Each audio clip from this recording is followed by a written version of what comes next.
I think that there are some things on AK's to-do list that he can't publicly state to Bulls fans.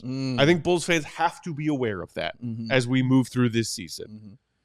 If the Bulls are maybe to a surprising amount winning games, then you can ask the question, do they pivot back to let's go to the play-in again because the play-ins are fun and hey, maybe we'll go to the playoffs, get some home playoff games.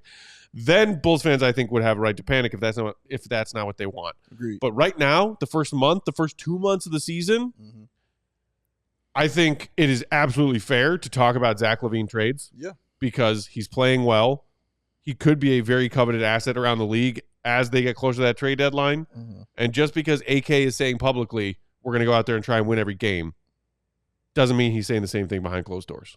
Very true. I mean, and look at the teams that are struggling right now. You know, these are teams that are really good teams. I mean, Milwaukee is the first one that comes to mind. They're near the bottom of the standings right now. Denver is also struggling, coming to mind. They aren't playing great. Even though the Lakers are playing great, they're always looking to add, to their team as well. The Clippers also need a star on their squad. They just got that new dome. Shout out to Devin Booker for the joke he told Steve Ballmer as well. He said, hey, I like your new stadium. I'm into it.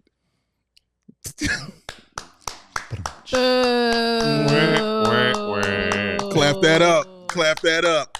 Shout out Fozzie Bear. Clap that up. Waka, waka, waka, waka, waka. So, yeah, there are plenty of teams that I think will come calling for the Bulls, but will you explain, like, even if they come calling early, it's nothing that can really happen this early, correct? Yeah, so I think it's just going to be, well, I mean, theoretically a trade could happen today.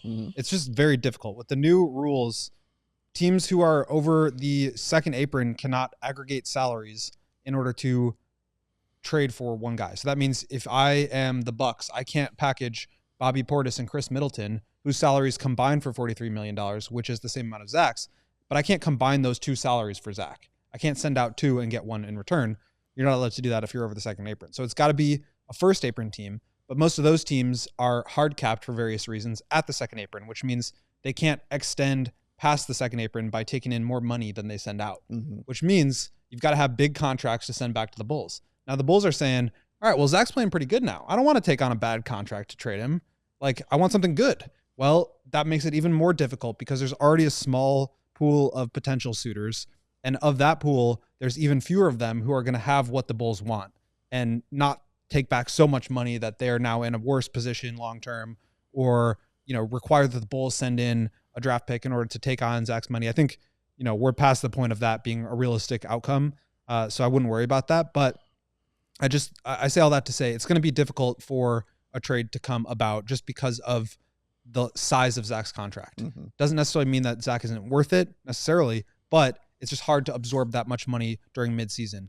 We were talking with Tony Gill here before we started, and he brought up the Karl Towns trade. That was another big contract. A big difference in that one was that it happened before the start of the season, which means that the rosters were still extended to 21 players. Now they're cut down to 15. So the Knicks basically took back a bunch of small, minimum salaries to extend their roster back to 21 and figure out the aggregation rules so that they could make that trade legal. And then they cut a bunch of guys when the season started. So that's kind of a workaround for the situation where you have to take in more contracts than what you're sending out. And so it's just a tough spot for the Bulls to be able to pull something like this off midseason. I do think it's possible. I've seen the Clippers a lot. I think that's a situation that could work. They've got Norman Powell. They've got $11 million of PJ Tucker sitting there that they're not going to use. And then they would have to figure out a couple more contracts to fit in.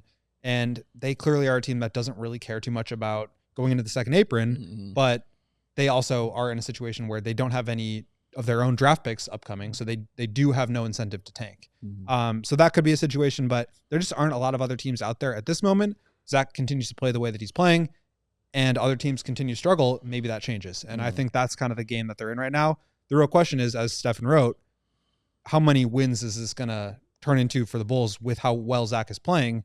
And does that now put them in a position where they need to be a little bit worried about keeping their own pick? And what is the value of that as it relates to the trade market? We all silly like the mayor.